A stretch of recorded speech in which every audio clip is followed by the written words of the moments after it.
Good morning, Riley. Hi, everyone. Good morning, Mike. Good morning. Hi there, Morning. Don.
All right, good morning and welcome to our first virtual Experience Oregon Tech. Experience Oregon Tech was created in Eugene in partnership with the University of Oregon as an opportunity for students to get to know regional tech companies. And so they were usually in-person tours of the tech company to get to know members of their team. Since we can no longer do that, we decided to launch it virtually. And we also included our group, the TAO Job Seekers, who have been a bi-monthly meetup of people who are looking for jobs within the technology industry in the Portland metro area. We're super excited to have you all join us this morning to learn more about our companies. And we're going to go through some run of show things for everyone. Just so you are aware, I'm going to have Justin, who is our amazing Zoom extraordinaire guru, advance to the next slide, where we're going to talk about some rules and regulations for what we do here with TAO webinars. All participants have been muted upon entering the meeting. Please remain muted unless we call on you and unmute you. If you have a question, feel free to put that into the chat. And you can do that as a personal chat to us on the TAO team, or to Dawn, who's going to be our host, or you can put it in the general questions in the chat. We also ask you to disable your video because it does become a strain on Zoom if everybody has their video going, and I'm going to do that right now for myself since you don't need to see me on video right now. We are going to ask a few poll questions. So I'm going to ask a couple questions to get us started today. The first is, what's the time frame of your job search? And I'm going to ask Justin to pop that. Here, I just launched that poll. So if everybody could take the time to answer that question that should have just popped up on your screen. Awesome.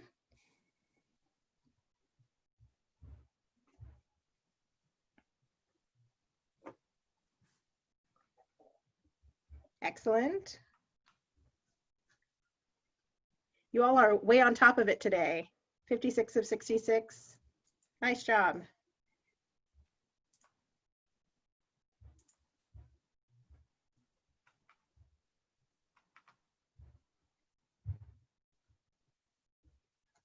Great. So that gives us a good snapshot of what everyone's looking for right now. And then my second question is there a specific location in Oregon and Southwest Washington that you are looking to get a position in? There are quite a few hubs throughout the state of Oregon and Southwest Washington, spanning from Vancouver, Van Techie, if you've heard of that. Portland Metro, of course, has a large tech scene. The Columbia River Gorge has an increasing number of tech companies located there. We call it the Willamette Valley. Salem, McMinnville, Independence areas all have great tech companies building there. We love that 20 Ideas from Southern Willamette Valley from Eugene is participating today. Springfield, Cottage Grove, Bend and Sisters, and then other points in Southern Oregon, Eastern Oregon, and the Oregon coast. So this gives us a snapshot of where you're potentially looking to get a position, and tells you that there are jobs open throughout the state, not just in the Portland metro area. And apologies to any special cities in your heart that I did not mention during this poll.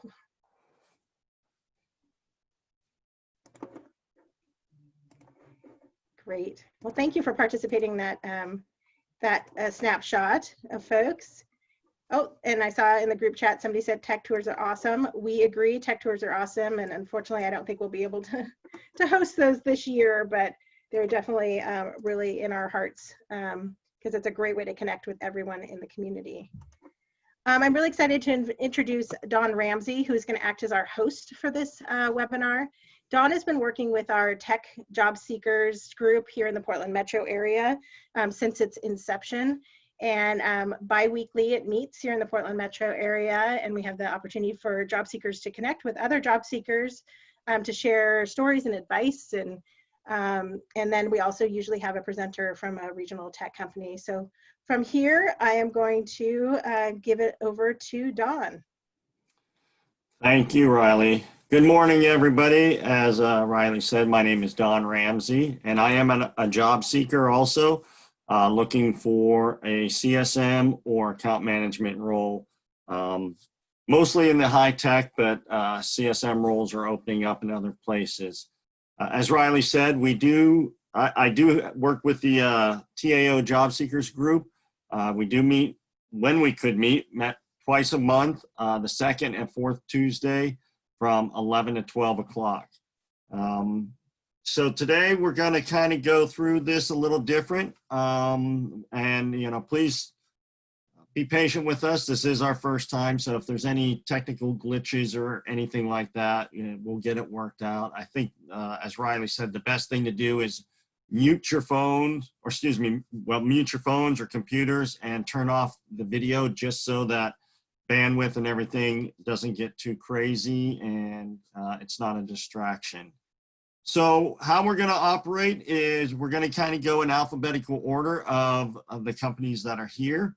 Each company is going to show a video, and then the company representative will have an opportunity to speak about working within that company, the culture, current or probably more future jobs and internships that are coming up. As a participant, you can ask questions in the general chat for the company, or you can send a private message to me, again, Dawn Ramsey or Riley, and we'll ask the questions for you if you're not comfortable sending it directly to them. So right now, we'll go ahead and start up, and then we'll move through. So the first up is going to be Nike. So Riley's going to play a video, and then we'll introduce our guests.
Okay, thank you, Riley. So I'll apologize at the beginning for anybody and everybody whose name I mispronounce. I have not been introduced to these people, so I've not been able to phonetically do some of the names. But we have Kristen Saley, who is the technical recruiter at Nike, and Connor Snashall, who's also a senior technical recruiter. Are you guys on here? Yes, we are. Thanks for having us. Thank you so much. Thank you for coming on. I'll let you guys go ahead and do your thing, and I'll mute and go. Good deal. Well, yeah, thanks again for having us. We appreciate it. My name is Connor Snashall. I've been a technical recruiter at Nike for a little over 2 years now. And what we're going to do today is just give you kind of a brief run through of Nike, Nike technology, and what we typically hire for. So, Kristen, I'll let you introduce yourself.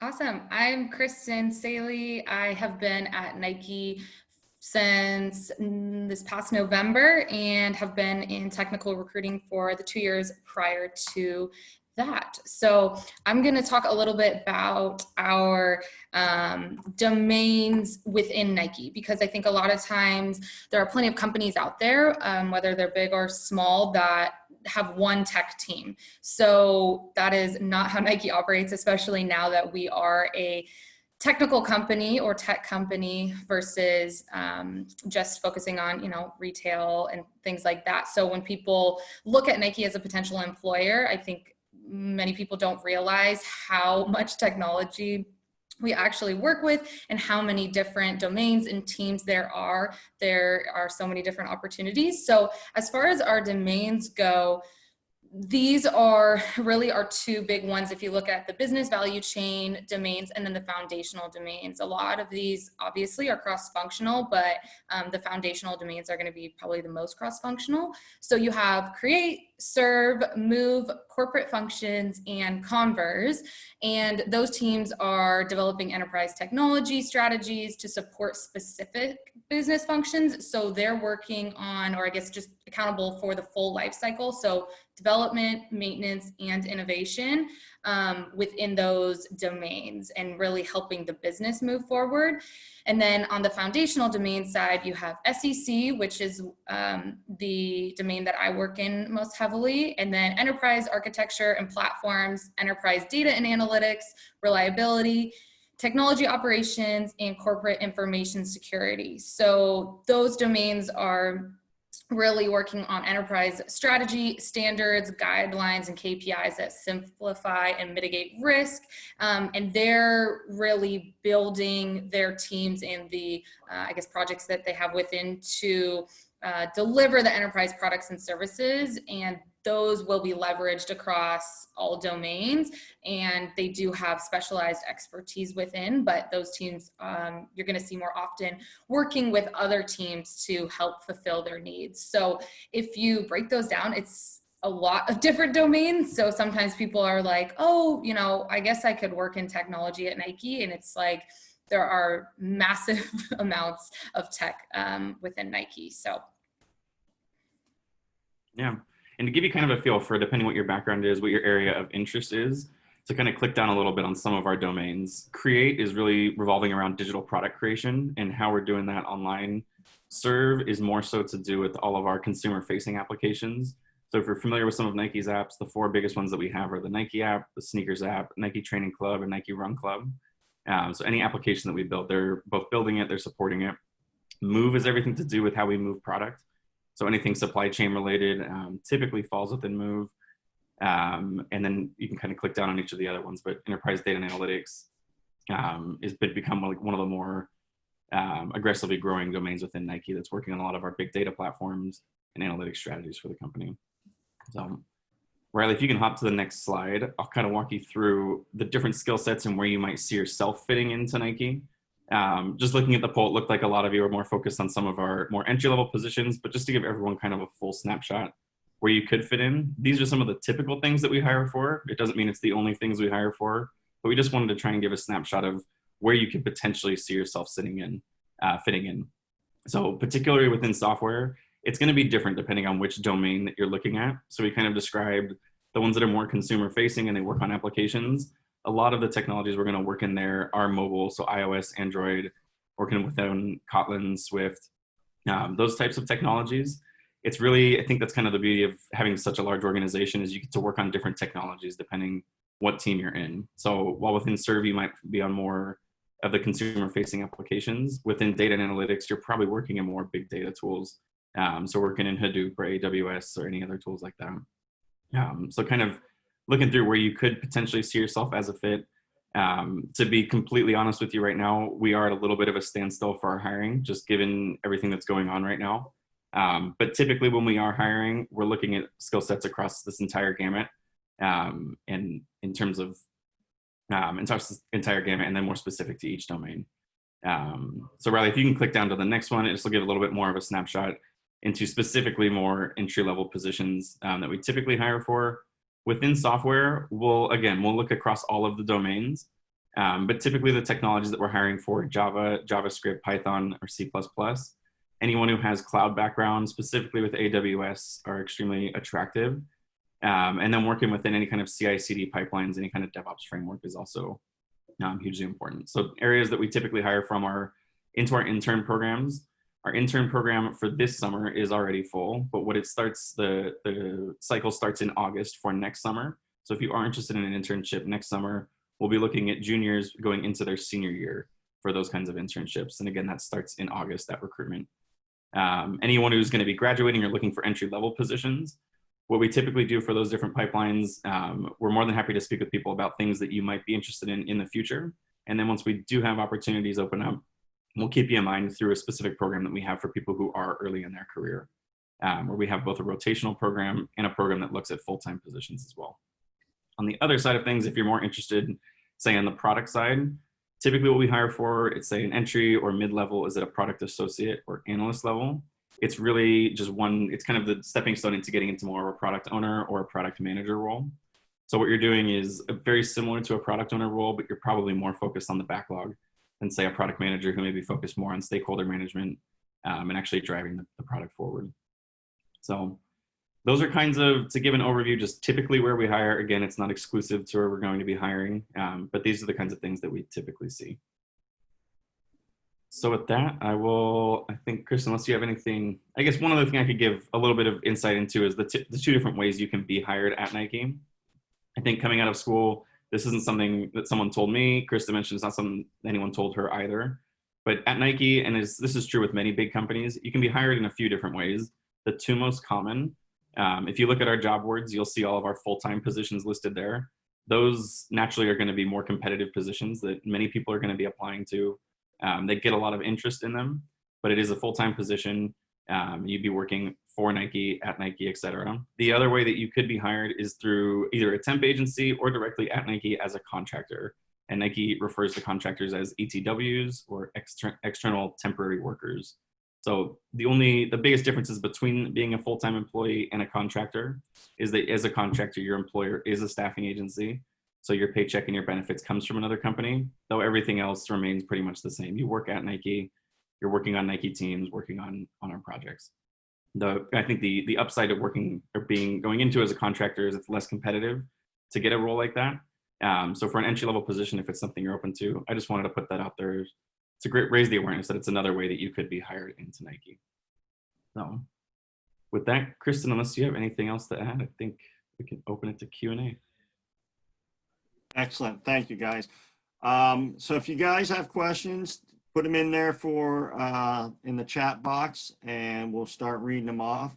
I have a question as far as the temp agency. Do you guys work or can you give a specific company name? So if somebody's really interested at being at Nike, just getting out of college, they can reach out to that particular temp agency, or do you go through a few different ones? We do go through a handful. We have a list of top 5 agencies that we do go through. A few of the ones that are on there, I don't know them all off the top of my head, but Apex Systems is a large one. Tech Systems is another one. Cognizant. I think Biz Tech people, Cognizant. Those are some of the bigger ones. Honestly, though, if you look online and you Google some different technical staffing agencies, a lot of them will advertise that they do work with Nike. So if you look on there, it should give you kind of a clue. But those are some of the bigger ones. Okay. Okay. What about, so you talked about some positions there. Anything in the non quote unquote technical, like sales, anything, what if somebody doesn't want to get into program or data entry or data analytics or that kind of stuff? What are some other opportunities? Yeah, we hire across the board. Since Chris and I are on the technical side, these are the things that we focus on. Mm-hmm. I'm not an expert in other areas, to be honest with you, but what other areas that we do hire within, I mean, we have it's a large group of different bodies of work where we have like the marketing side of things. We have things that focus specifically on the physical product. We have HR and corporate functions teams. I feel like most anything that you could be interested in, we're probably hiring for. And just because I'm not an expert in the area, I would just ask you to reference the job board. And if we can communicate back and forth to get you in touch with the right person. Okay. I would say too. All right, we got a few questions coming in, so I'll just go ahead and ask these. I think one of them two of them are kind of the same, but can you explain more about the foundational domains that you discussed, specifically interested in information security? Yeah, I can talk on information security. That's actually, Krista mentioned that she focuses on SEC. The group that I primarily focus on is our corporate information security team. The way that we call it CIS, the way that we have it broken down is we have various different domains within cybersecurity. To give you kind of a feel from a high level, it's about 200 people right now.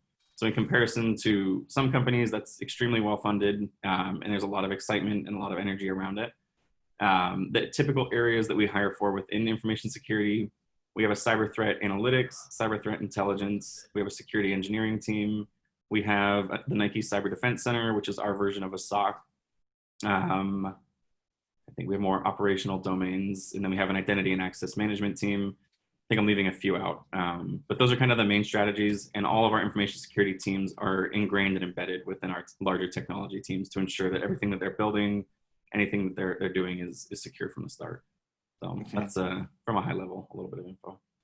Okay, thanks. Hey, I'm gonna say that Riley, can you kind of check mark questions? I'm reading through them, and as people are typing, they're bouncing out of my view. So if I miss any at the end, would you mind jumping in and just asking the questions for those people? Yes, I can definitely do that. All right, thank you. So somebody asked about the temp to hire. What is the potential? Do you have a potential or a good guesstimate that X percentage of people actually get hired, or is that? Can you address that aspect? Mm-hmm. I mean, Chris, I'll let you jump in. Okay, I mean, I would say that there's not an exact science to it, and if you think about it, like your performance is always something that's considered. Like somebody could be a full-time employee and very well get laid off because they're not performing at the level that they need to. And I would say the same thing about contractors. But the best part about contracting, in my opinion, is that you have a chance to prove yourself even more. And if you do get offered that full-time opportunity, it probably makes you feel a little bit more proud that you feel like, wow, I've been on contract for a year and now I've gotten this quote unquote reward of going full-time. I'd say it's a really high percentage, but I don't think anybody has broken it down to an exact percentage quite yet, because, our company's more than 15,000 people. Like, it's so massive that there are contractors in every single department: marketing, finance, recruiting, technology, like across the entire board. So it also depends on where there's funding allowed, per team and per domain, even if it's not in technology. So I guess, to put it frankly, like, it just depends. But that's how a lot of people get their start at Nike full-time is starting in contracting. So maybe this question better, or this way is better asked of the question. Are the contract positions, is the intent to fill those full-time Nike employees, or are there a certain number of contracts that will stay contract for a while or always be contract? There's nothing that's going to stay contract all the time. If we want to make a transition into a full-time role, we can always do that if the headcount is there. So there's always intent. If someone's doing a great job and we want to keep them at the company, we have all kinds of restrictions where contracts have to end after 12 months or 18 months. There's all kinds of things that we have to do. If someone's performing really well, we'll do everything we can to keep someone on full-time. So I hope that answers a little bit. Thanks. Okay, so I think I'll ask the question in general. This person asked specifically as a computer science, sophomore computer science, but I think this kind of goes in all technical recruiting. What skills would be most helpful to build outside of class to prepare for an internship it says in software engineering, but for Nike, we'll say. Sure. I think a few different things. I guess I can speak to software first because I think that's a good question. Something I can speak to is anything outside of the classroom that you can work on that shows that and this is true for anything, that you've gone and taken your own initiative. So whether that's working in a group at school that's working on any kind of like software product or anything that is relatable to the work that you want to be doing, anything that you've shown to take your own initiative, you've had previous internships, you've done previous work experience, I think is always valuable. And I think something that's a little bit uncommon, and people may have varying opinions on this, but I think any experience that you have working, whether that's you worked at Starbucks, you worked for your parents' company or something, just to show that you've held a job, you did a good job with it, and you were able to maintain that for a set period of time. I think there's a lot of value and a lot of work ethic that comes from it. So those are some things that I typically look for. I would say also to have a GitHub or some type of, especially if you're in technology, some type of digital presence in that space, because there are plenty of people, whether they're, contracting or directly for a company, especially when you're junior or early in your career and you're like, I did this class or I did this, case study. And a lot of times employers or, agencies are going to be like, okay, plenty of other people took the classes. Those are the bare minimum requirements. So especially during this time, I would think everybody has a little bit of extra time. I would recommend that because a GitHub can go a long way, especially for managers. They might not send out a code assessment, but they want to see the quality of the code that you can create. Okay, great. So I kind of have a follow-up question on this one and what you kind of talked about, Kristen. So in the strange times we're in right now, even startup jobs, low paying minimum wage like Starbucks are hard to come by. So do you guys have recommendations for volunteer organizations or volunteering for certain, does Nike look at that? Or do you have a recommendation on maybe doing some volunteer work? Good question. Volunteer wise, to be totally honest with you, I'm not sure. I think that's something that we're kind of growing into right now as well. I think maybe not volunteer type work, but in terms of just your own passion projects, if there's anything, again, going back to GitHub or projects that you could be working on, just anything that you can be showing to build to your portfolio, things that you can add for when there are positions open again, I think is the best advice that I can give. I know it's a difficult time. I know everyone's kind of exploring this new space and trying to figure it out.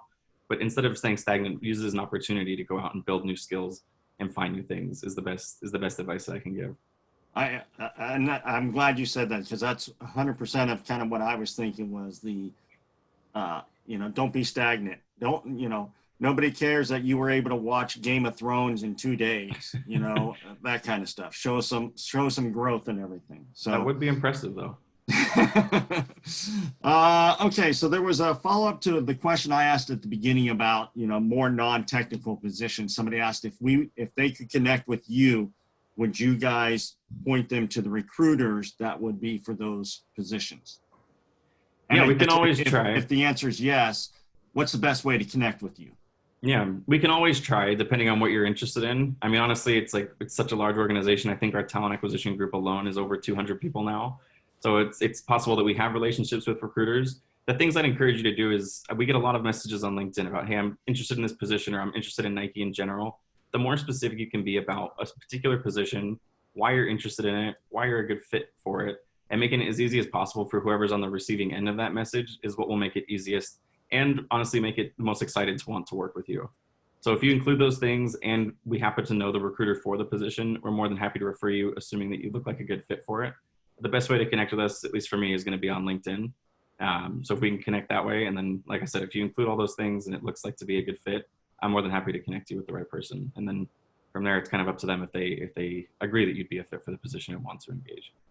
I would say, to add on to that also, like, to do your research. There are so many people that just see that, we have recruiter in our title. And so they're like, oh, can you just like introduce me to this person? And from a recruiter's point of view, again, when our company is so massive, paying attention to detail, like we are a technical recruiter. If you are looking for a job in marketing, we're not going to be your best fit. So for a recruiter, that kind of can come off the wrong way sometimes. Like, this person didn't even spend the time to research who is a marketing recruiter, or just even, recruiter at Nike.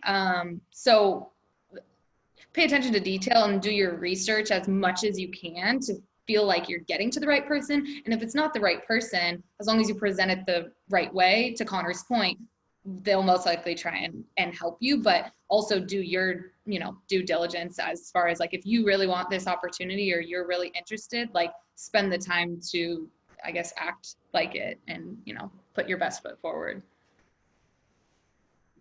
All right, great, thanks. In the interest of time and being respectful of our other presenters and everything, there are a lot of questions that we just did not get to. So we're going to figure out a way to get these questions answered from you guys. So I do apologize, but we do have some time constraints here. So thank you, Kristen. Thank you, Connor. Great to have you guys on here and be there. We're going to move on to SuveyMonkey. So Riley, would you please go ahead and play the video?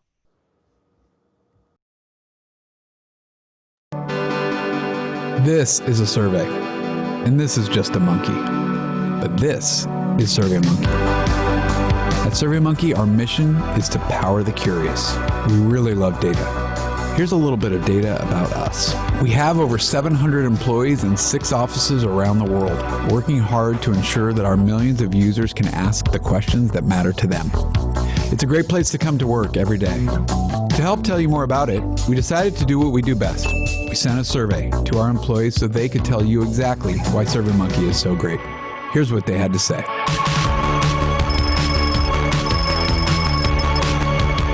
I am this excited about working at SuveyMonkey. At SuveyMonkey, I feel like I can really make a difference and create a lasting impact. Everyone here is super nice. There are no Can I say that? You get to work with a great group of people. The perks are amazing. It's just super fun to come to work here. I get to come to work every day and work with some of the most creative and intelligent people. They help me raise my game. When we asked what was the best thing about working at SuveyMonkey, many of us said that it was the people, but a close second said it was their ability to make an impact.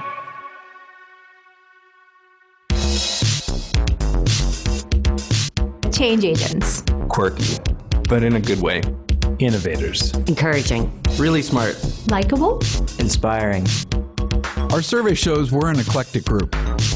We enjoy the great outdoors and indoors. We like to hike, bike, bake, knit, read, drink, dance, ski, snowboard, garden, camp, golf, backpack, fish, skateboard, surf, and, well, it's hard to keep up with all the things we like to do. 37% of us make art or music. 40% of us run on a regular basis, but only 14% have run a marathon. 1 in 4 of us volunteer regularly. And when it comes to cats versus dogs, well, 65% prefer dogs and only 10% prefer cats. But 20% of us think they're equally terrific. Most of us are taking trains, buses, walking, or biking to get to work. We also speak a lot of different languages. Portuguese. Español. Français. Arabic. Hindi. 한국말. Nihongo. Python. JavaScript. PHP. We know our team is made stronger by bringing together different styles, backgrounds, and interests. It helps us tackle new challenges, grow, and innovate. At SuveyMonkey, I learn something new almost every day. Same here. It's like working with your best friends and your role models and your mentors every day. SuveyMonkey has a super collaborative work environment. All the teams are great, not just my team, except the video team. They're a bunch of geniuses.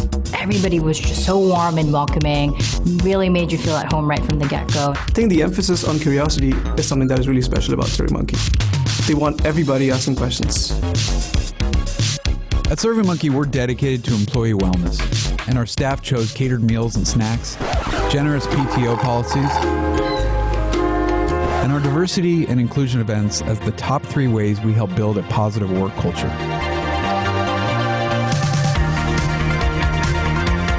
I know this sounds trite, but they really do put the employee first. Great work-life balance. I love our brand. I'm proud to tell people I work at SuveyMonkey. I feel like I can make a difference here.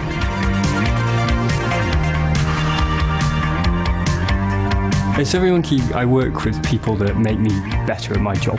I've done some of the best work of my career here. It's been a fantastic experience to gain new knowledge and to learn a lot from all of my peers. I have learned a ton in the past 5 years, and I would not change my time at SurveyMonkey for anything. At SurveyMonkey, I've had an amazing opportunity to grow in my career, but also as a person. SurveyMonkey. It's where the curious come to grow. Is that a wrap?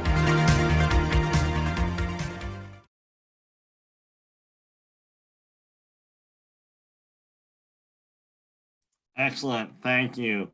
So let me introduce to you, oh, I just lost my paperwork I forgot Amanda.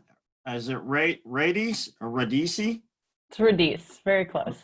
Thank you. And anybody, please correct me if I'm damage your name or anything like that. So Amanda is the senior recruiter at product design PMO for SurveyMonkey. So Amanda, go ahead and take it away. All right, let me get my screen going so I can share my presentation. Let's see. And there we go. All right, can y'all see my screen okay? Give me like a thumbs up reaction or something. I'm able to see it, so. All right, I got one from Riley. We're good. Speaking of that thumbs up reaction, I would actually, before I get into this, love to know, just by like a show of the thumbs up, how many people have actually used SurveyMonkey, either to create and send a survey or respond to a survey, just any familiarity. Awesome. That's great. Okay, yeah, we've been around for over 20 years, so would make sense. So I'm excited to be talking to you all a little bit about what we're doing in Portland. So SurveyMonkey, as you may know, is headquartered actually in San Mateo, California, but our office in Portland is growing quite a bit. I've been with the company for a little over a year. I joined in February of last year. Started out in tech recruiting, ended up taking on our product organization as well as product design and our PMO. I'm one of 2 recruiters in Portland, and so that's why I wanted to jump in on this and represent, even though we are hiring for more than just the spaces that I support. So our office, well, actually, before I get into that, SurveyMonkey's mission is really to power the curious. We enable organizations to turn feedback into action. That's the goal. And our vision is to really raise the bar for human experiences by amplifying individual voices. So our mission and our vision are like kind of core to everything that we do.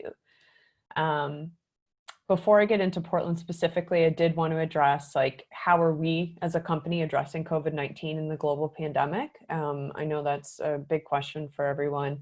So right now we're strongly encouraging work from home until May 31st. That may be extended depending on the different locations and kind of what local guidance is, but that is where we're at now. The office is remaining open. For those who don't have a safe, viable, or healthy workspace at home, we're doing deep cleanings every night, doing everything to make sure that office space is clean and healthy as well. No external visitors. We're limiting business travel. We are offering flexible work hours. We know a lot of people have different obligations at home that they wouldn't normally have. So some people are starting their days earlier or later, working into the evenings. They've got a homeschool during the day. So we're respecting that.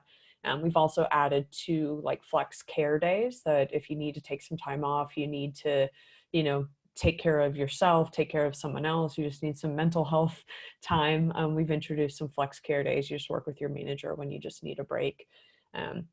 Given employees a stipend to set up their home office, new hire onboarding, ongoing developmental opportunities, all being hosted on Zoom, having a lot of success with that.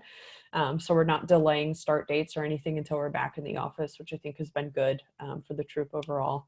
And then also weekly troop town halls with our executive leadership team. So these are like 20 to 30 minute sessions every Wednesday morning that we have with our executive team, where they're just kind of letting us know what's top of mind, how things are going, doing Q&A.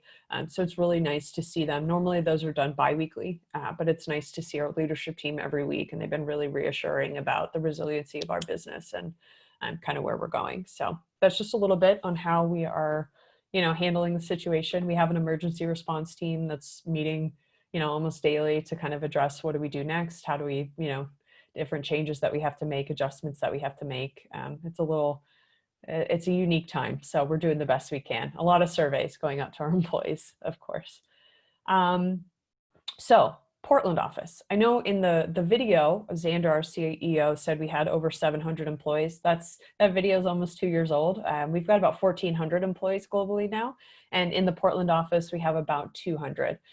So, the Portland office is definitely growing. We're in the big pink US Bank Tower downtown. So if you don't know what it is, just look at any picture of Portland downtown and look for that giant pink building. And that's where we are on 5th Street. We've got all different types of teams in the Portland office: sales, customer success. Those are some of the bigger teams that we have there. But also we have engineering, content strategy, HR, product management, product design, learning and development, a lot of different teams. So Portland is an office that we are, planning to invest in the growth of. It's a great market for talent in Portland. So a lot of teams are starting to expand and having, some of their team members sit out of Portland as well. We got breakfast and lunch Monday through Thursday, snacks, drinks, all of that, a games room, pool, different games, ping pong, all that sort of stuff. We got bike racks and showers. A lot of people in Portland commute via bike, so we have space for those individuals. If you got a long bike, you want to shower before your day starts. There's a gym in the building. And my favorite thing about the Portland office is our floor is completely like a 360 view of the city. We got windows all the way throughout, so you got great views of all the bridges, and a lot to see there. So that's pretty cool. So we are still hiring. Transparently, we have scaled back a little bit on our hiring plan for 2020, but we're still hiring. The troop is still growing. So these are some of the different opportunities that we have in Portland right now.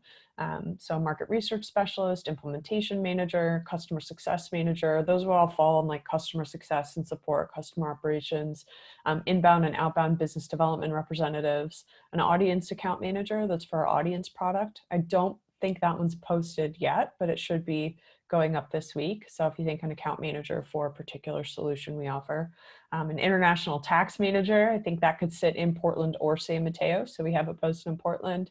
And then on the tech side, we've got an Android software engineer, site reliability engineer, a senior data quality engineer, and a staff software engineer. So it's a nice little mix of opportunities that we have. These are all full-time industry experienced employees. Right now our internships are filled up for the summer for 2020. And we actually have transitioned to a fully remote, like virtual internship experience across the globe. So pretty proud of our team for that. But yeah, so we're still hiring, still looking for talent all across the board. And that's kind of what we have going on now. As far as like future openings or anything new that comes up, how you get in touch with us, SuveyMonkey.com/jobs. This is kind of the top of what our careers page looks like. That's the best way to apply. We have a handful of recruiters. You can find us all on LinkedIn. I would say, same to the advice from Nike. Be thoughtful about who you reach out to and what you say. Just some of my advice and what I've experienced a lot during this pandemic. I get a lot of messages on a daily basis that say, hey, I'm interested in jobs. Do you have a job for me? That is difficult because I don't know, necessarily what your background is, what you're looking for, what you're passionate about. So when I have someone who reaches out to me and says, oh, I see you're the product recruiter, I'm interested in this product management role. Here's why I'm interested and why I believe I'm a fit. That makes it much easier for me to help you. So I would echo the advice from my Nike recruiting colleagues that, just be very thoughtful about who you reach out to and how. Just know we're getting tons of messages during this time. And, I can't speak for every recruiter, but I imagine, we all got into this business because we want to help people, and we want to help you. So the easier you can make it for us to help you and help kind of direct, the conversation, that is much appreciated by us. It helps our hearts to be able to help you. but yeah, that's kind of my overview of SurveyMonkey and what we're doing. So, happy to answer like any questions, clarify anything about, any of the positions or, whatever is top of mind for the attendees. Excellent, thank you. And somebody put in here, that building is amazing at sunrise and sunset. So it is. Yeah, for those that haven't worked downtown, it is beautiful. When you can see through the clouds, it is beautiful down there. It's a great view. Again, put in your questions in chat. I'll start reading through these, and hopefully we will, if we don't get to all of them, we're working on a way to get these questions answered and back out to you. So you kind of touched on this one a little bit, Amanda, but maybe I'll ask it just out of respect for these people, but it says, may we connect with you to discuss these opportunities versus just applying? I think so I think for that, I mean, if it's specifically like for me, if it's specifically product management, program management, or product design, yes. If it's something on, engineering, sales, cost ops, I just don't have as much familiarity with the details. And so, same thing for my other recruiting counterparts who don't support product, like they don't really know. So I would say look for the appropriate recruiter. You're welcome to email me, and I can forward your information to the appropriate recruiter. My email is amandaR@SurveyMonkey. I think some recruiters have more time to just hop on the phone and do informational chats. Others just don't, depending on bandwidth. So if you don't get a response, I just want to apologize in advance. It's not, anything personal, but please email me if there's a specific role you're interested in, if you have your resume, and if it's something I'm familiar with, happy to chat with you about it. And if it's something I'm not familiar with, happy to forward to the appropriate recruiter. Thank you. Let's see. Are there any expectations of opening up more software engineering jobs, opening up in Portland area for PHP, front end, full stack testing? Yeah, I mean, not right now, what we have posted is what we're, projecting, but in terms of like the bigger picture for Portland long-term, yes. And the engineering team definitely wants to grow within Portland all across the board. So I think we're in a bit of a tricky time right now to say, here's our exact growth plan. But before kind of everything went down, there was a lot of talk about continuing to expand the Portland office, and definitely there's an interest in growing on the software development and like engineering side all across the board, all teams involved. So there's going to be a lot of opportunity in the future for sure. Okay, thanks. I'm going to try to combine a few of these questions into one question because there are a lot of them, as you're aware, there's a lot of students on here and everything. Yeah. So question about, does SurveyMonkey use temp agencies? Do you have, you mentioned in your slide, you had a staff engineer with 12 plus years. Are there some more junior entry level positions open or going to be open, or how frequently is that? Kind of go on things like that for those just coming into the job market versus those that have been in for a while. Yeah. So when we do have contract roles, very frequently we work with Eastridge. They do a lot of contracting directly through SurveyMonkey, so you're eligible for SurveyMonkey benefits, and it's a close partnership there. There are times we have contract opportunities where we'll work with various local agencies. So like most recently we hired someone in, a research coordinator job through Apex. But that's typically we'll go through agencies for like part-time roles. For the most part, we'll hire our contractors if it's for a full-time contract role. As far as right now, like, yes, the staff engineer job is, 12 plus years of experience. I think with the balance of our team currently, and the just kind of where we had to make some adjustments with the current time, more of our engineering teams are hiring for the more senior roles at the moment, but generally we do have more junior software engineer roles that'll open up. We also do have an internship program. So in I think for 2021, we look for rising seniors for our summer internships. And for the software engineering side, they recruit September through December for software engineering, and then December through March, they'll do non-SWE. So there will be some opportunity coming up there for like internships. And then, you know, more the new grad type roles will come out around like May, you know, or December if we're going to have them. Just right now, we're kind of leaning more on bringing in the more senior roles to kind of help round out our teams as they stand. Let's see, I'm looking at the questions too. So customer success department at SurveyMonkey,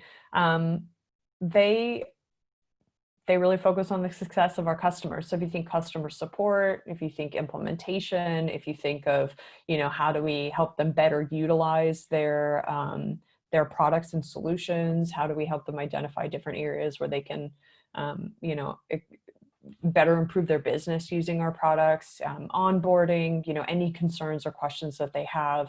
So there are a lot of different opportunities for different experience levels, but I mean, customer success specifically, you're looking at like customer success managers and customer support. And that's a pretty large team for us in Portland. I think the newest one that would be closer to like a more junior role will be the market research specialist that's posted. So they get like a deep knowledge of a product and be able to, you know, really do some research on that product and help support our customers within that particular product space. Let's see. For marketing functions, you know what, honestly, I'm not sure how many roles of marketing are currently based in Portland. The majority of our marketing team is based in San Mateo at headquarters, but there's some opportunity for product marketing managers in Portland. I know that's something that they're open to. We have a content marketing team that's based out of Portland, so a lot of content work, UX strategy, that sort of stuff within our marketing and brand department is based in Portland as well. Yes, I can put up the list of jobs in Portland again. As far as the org structure of product and the team size, that is, that's kind of a big question. So the product team, I mean, we have our chief product officer, and really product is, I don't know quite how large the team is. Maybe 100 globally, but they're really like directors of product management and then the individual product managers at varying levels throughout the company. So we'll have some entry-level product managers. They do have internships, you know, summer internships that they will hire for. Here we go. Let me pull this up. There we go. Excellent. Oh. Amanda, thank you very much. As you are seeing the questions, it's gonna be never ending, but we need to move on and start getting through there and getting to 20 ideas. But yeah, of course.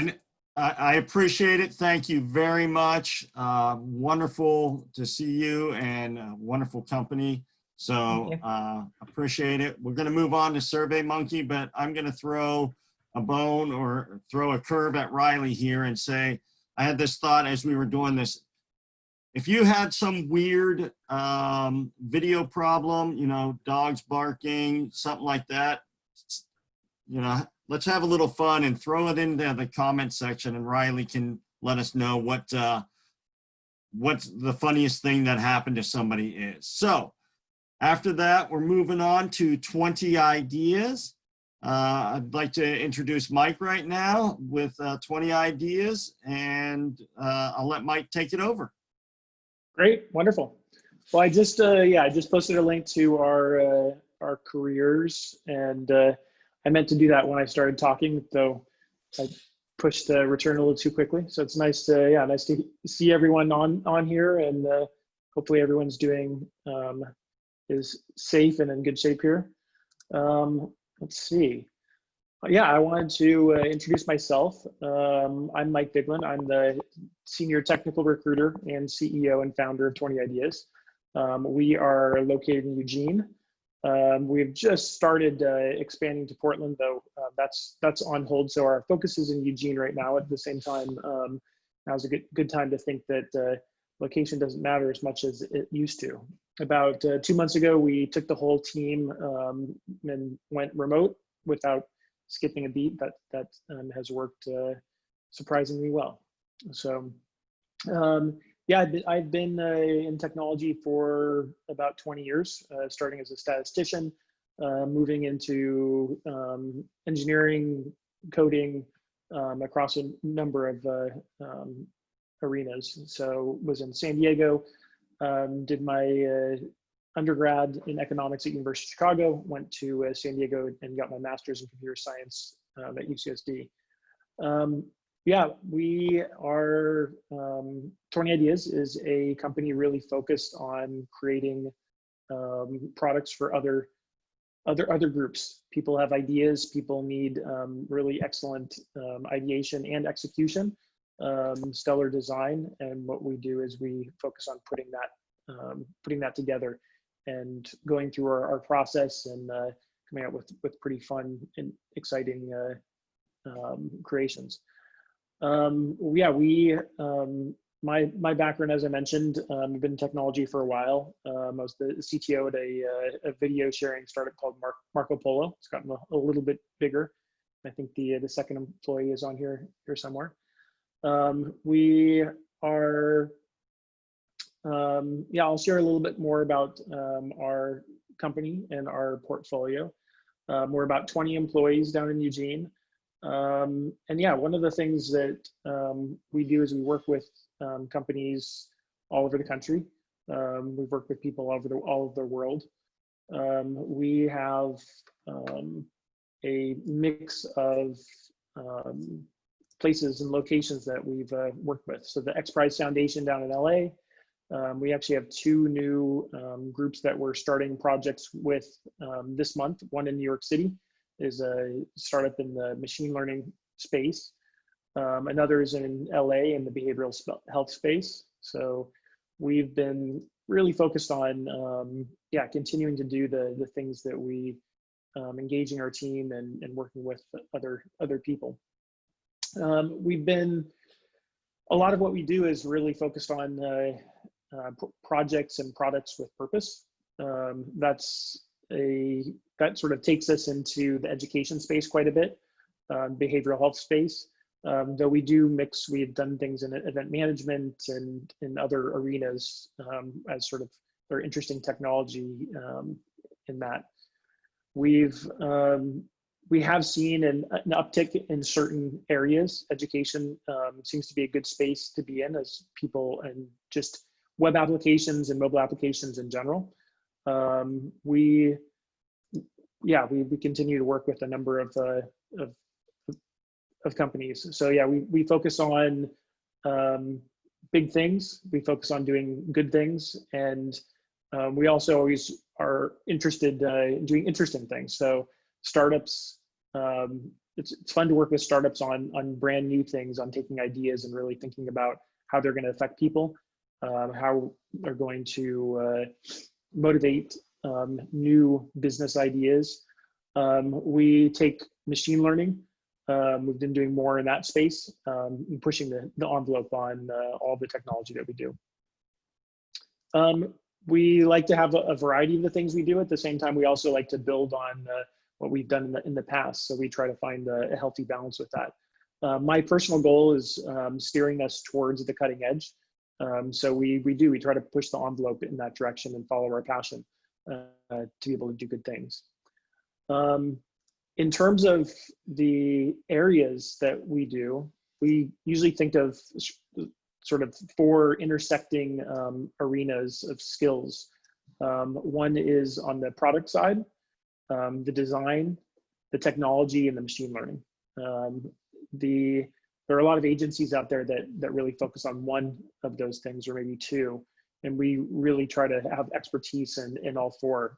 As you have expertise in those different areas, and you can work internally to a company and have people on the same team, and really both appreciating what those other skill sets look like, and taking that appreciation and really understanding the implications and the handoffs and the how to work together. Those 4 areas really help sort of tell a different story. I know a lot of you on here are focused on the technology side. So I did want to mention some of the specifics of the technologies that we work with. We do a lot of things on the DevOps side. We have experience on AWS, quite a bit on AWS in terms of custom cloud formation scripts, hosting hundreds of servers and services, auto-scaling groups, etc. Done stuff with Google Cloud, Azure, Kubernetes. We've done custom Kubernetes. We've done more hosting on top of Kubernetes on AWS and Google. Definitely a focus on, as coders, focus on infrastructure as code. Anytime we can do that and really think about the infrastructure as just more code, it can be really helpful and more, I would say, more fun to do it that way.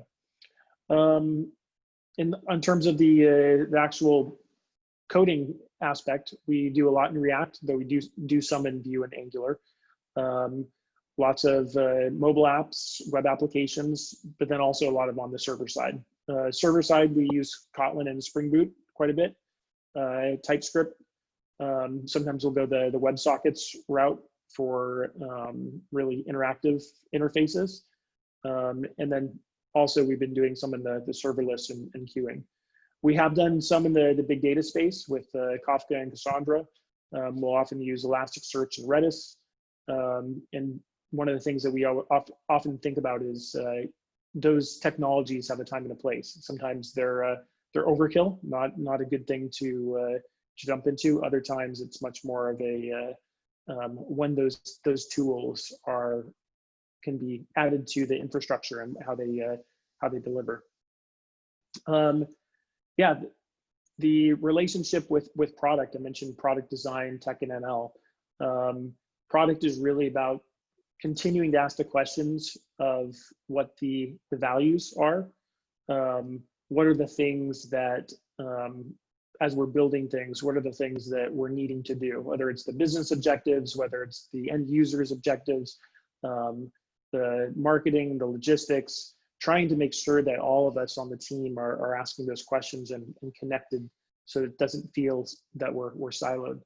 And that's something that I enjoy quite a bit about what we do. We're small enough to be able to really work closely together and have a tight-knit team as we create interfaces, so it doesn't feel like there are different separate groups that just throw things over the wall. Another one is the design. That design is not an afterthought, but design is really a co-creator of the products that we're creating, that they play a really critical role in making the things that we do powerful, thoughtful, tied to what the users are wanting and desiring. I wanted to share off some of the work we've done just in the last few years. So if I can find it. Okay, can people see that? I believe so, yeah. Okay, wonderful. Well, if you can see that, it's a good start. Yeah, let me know if anyone can't. Yeah, we aim to create products that bring purpose. Just wanted to show off some of the sites we've done over the last few years. The Ubi Calculator was done for the Yang campaign and a few other groups in the UBI space. That was something that we designed, created, and this was a pretty quick turnaround. You can go to ubicalculator.com to see it in action. A lot of things going on behind the scenes that are pretty subtle in terms of having to do real-time calculations on both the impact of the amounts going into this plan, but also the details of how it would affect an individual, tying in both the status quo and whatever particular plan is being chosen. This is a enablement platform that we did a lot of the UX and UI work for. It's a novel application. Just want to show some of the quality of the design and interface and some of the development. We played both a design and a core design and development role in this all these screens, which is a core piece of that application. This is an event management system that we worked with a startup in New York City on, called Intervent. We both did, it's a fairly large application. This is one of the screens with it, and this is just a look into some of the design aspects of it. We've done work with the X Prize Foundation. The $7 million Adult Literacy Prize was one that we did all the technical infrastructure and development and design for. The prize just finished up about 6 months ago and over a 4-year period. So that was a fun one to work on. This was a custom product that we created in-house over the years. And it just has a number of nice interfaces and elements to be able to allow students and teachers to practice writing. These are a custom report interface that we created for one of our clients, allowing district and school administrators to see lots of details in aggregate, as well on the left-hand side, the actual interface for the students. And then we also done a number of things in the behavioral health space. This is just the start of one of the beginning screens of one of the behavioral health app that helps adolescent teens with mindfulness. And this is another one, sort of a fun one that we did, just sort of connecting with people. Those are the emojis.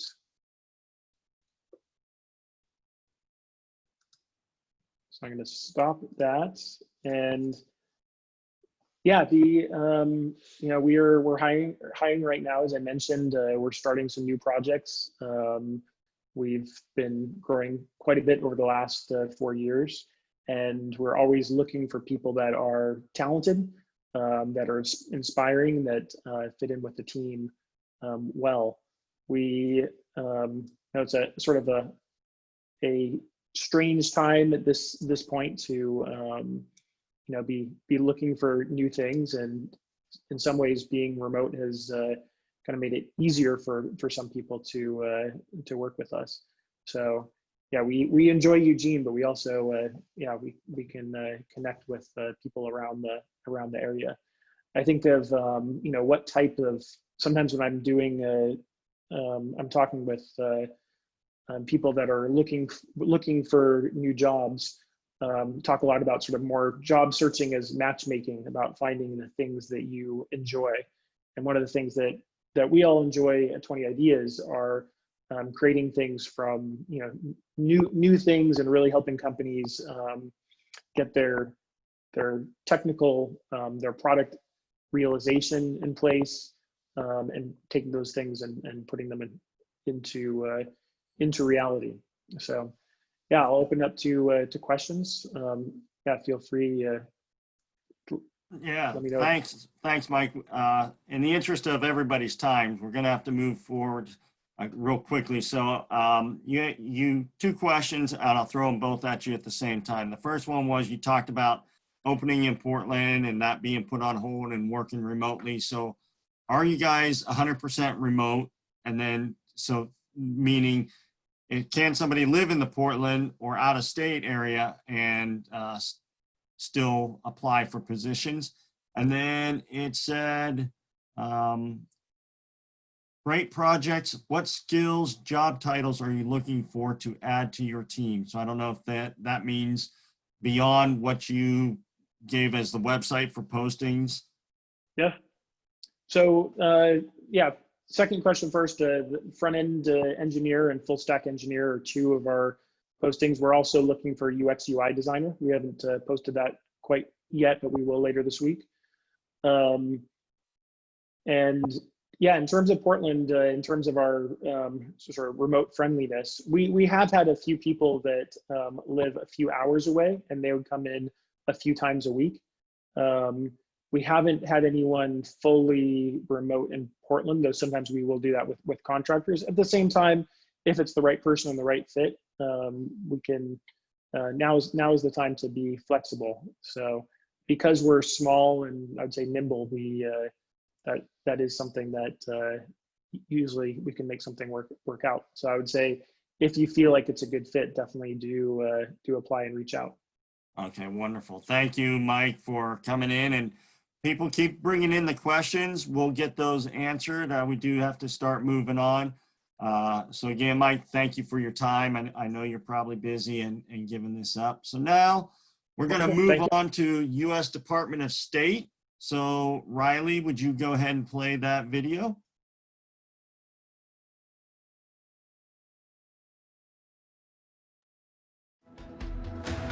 Foreign service officers, specialists, and civil service professionals from diverse ethnic, cultural, educational, and geographic backgrounds work in the United States and abroad to help amplify America's foreign policy and promote our values and interests to ensure the safety, security, and stability of our country.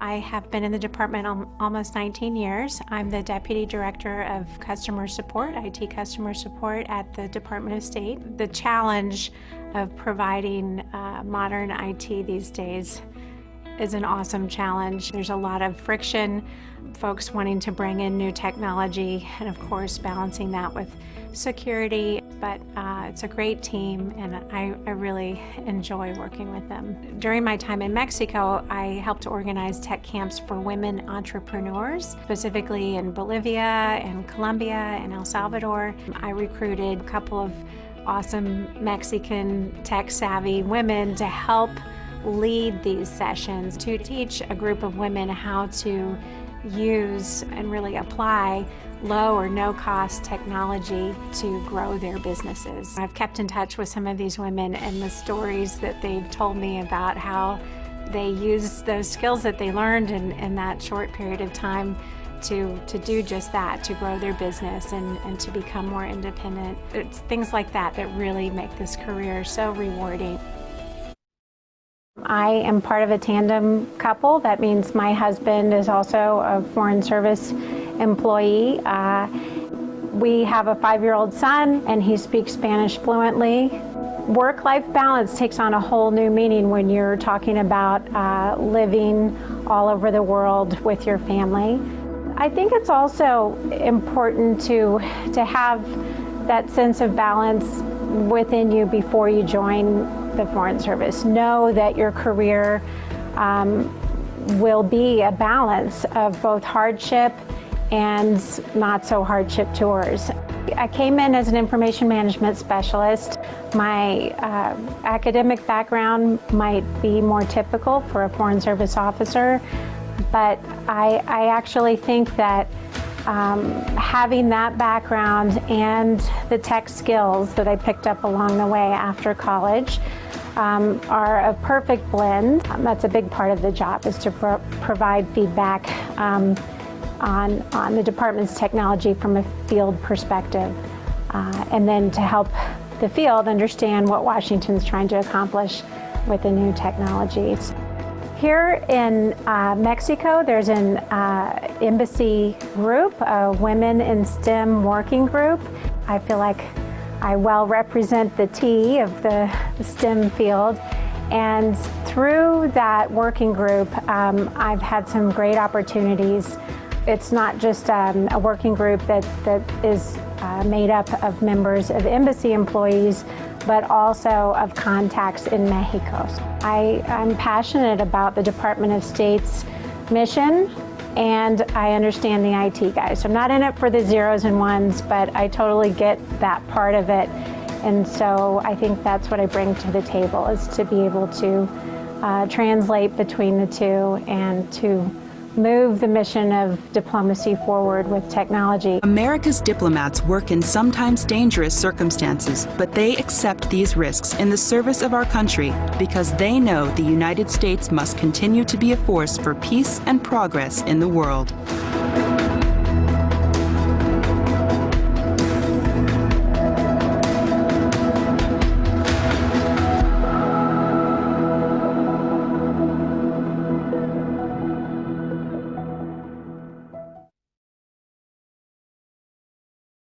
Excellent. All right, everybody, I'd like to introduce, and again, I apologize. I know I'm going to say your first name wrong.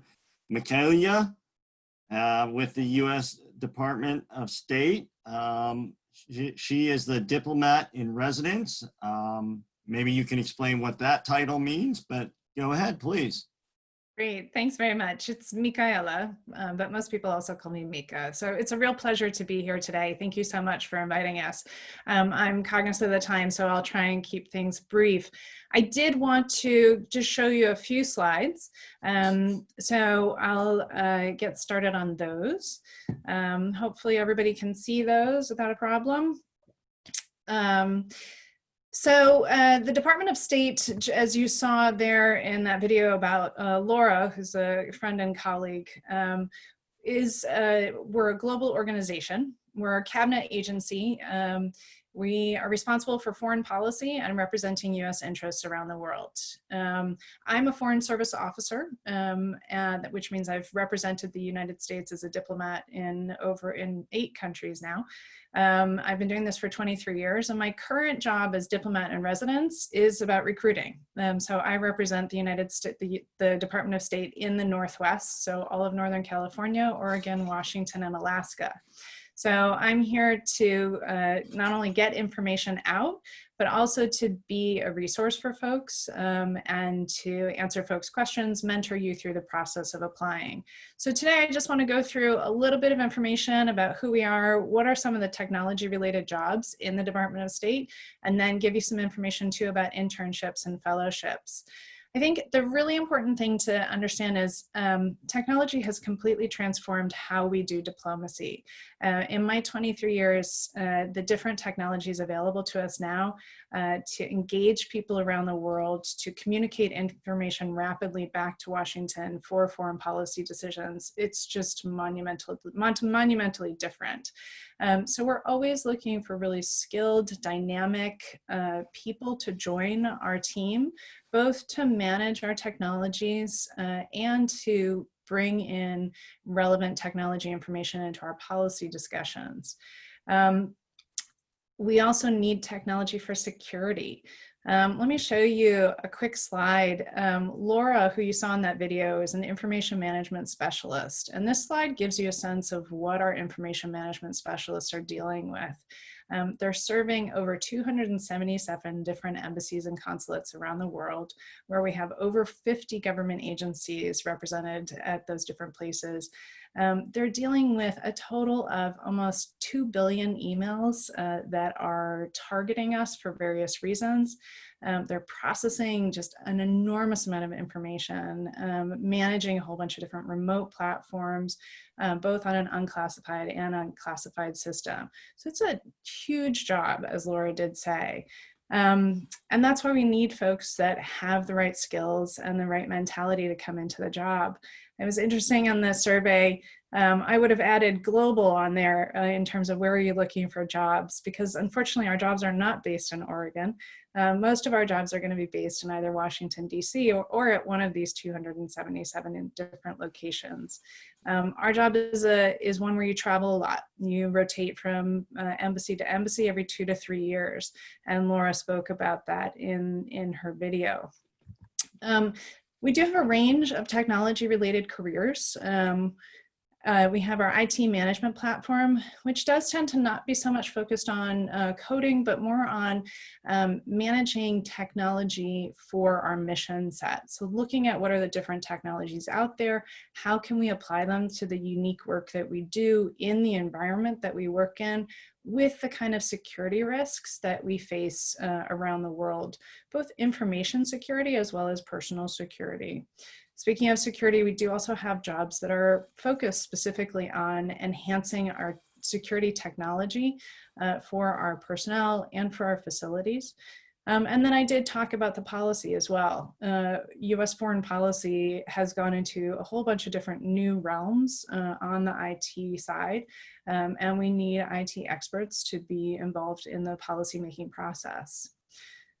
I do want to briefly talk about some student opportunities, because I did see some of you talking about internships. We have fantastic internships. Our internships are 10 weeks. We run them spring, summer, and fall. Both undergraduate students and graduate students are eligible for those opportunities. We also have a virtual internship, which you can do throughout the academic year. So from wherever you are.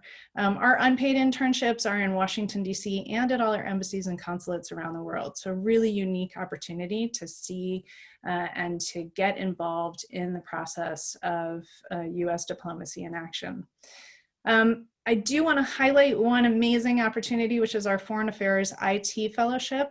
This is a program that we established a few years ago to really attract some great talent into our organization. This fellowship can be applied to either undergraduate or graduate school. It's up to $37,000, $500 per year for tuition, includes 2 paid summer internships, mentorship, and professional development. And at the end of it, you're brought in as an information management specialist. So you're guaranteed a job at the end of your schooling, which is fantastic. We only ask for a 5-year service commitment in return. I'm gonna stop there. The last thing I will do is just highlight, please take a note of my name and my email address. I am happy to be a resource and answer questions anytime. You can also sign up at this tiny URL that I've posted, and I'll put it in the chat box to stay in touch with us. But I became a diplomat in residence because I have loved my career. I don't know if many of you know, but this is Public Service Recognition Week. And I was asked to think about why I serve. And I serve because I love my country. I want to make things better for my country and my community. And that's why everybody in the Foreign Service does serve. And if you're interested in doing a job that's an amazing adventure, you get to see the world, and where you feel like you're doing something that's really purposeful, definitely the Department of State is for you. So why don't I stop there and take some questions? Wonderful, thank you. So again, we're being very conservative of the time and everything. I think each one of these organizations we could probably spend an hour with. So, and I'll ask a couple of questions that we have got up here. Let's see. Do IT specialists have to pass the, and I don't know what this is, FSOT, F-S-O-T? Yeah, it's a good question. No, our information management specialists don't take the Foreign Service Officer test. They do take an information management specialist test. So that is a separate test. That, I will say, whereas the Foreign Service Officer, for those of you that may know something about it, whereas the Foreign Service Officer test is offered only 3 times a year, information management specialist applicants can take the test any day of the year. So our application process for information management specialists is evergreen. It is the only job that is always open and always accepting applications. Okay, another question was, are there security certifications that are preferred? We take care of getting your security clearance. So to be offered a job in the final scheme of things, you do have to be able to earn a top secret security clearance, but that's part of the application process, and we would do the investigation and take care of that. So I'm just kind of curious, and we'll make this the last question.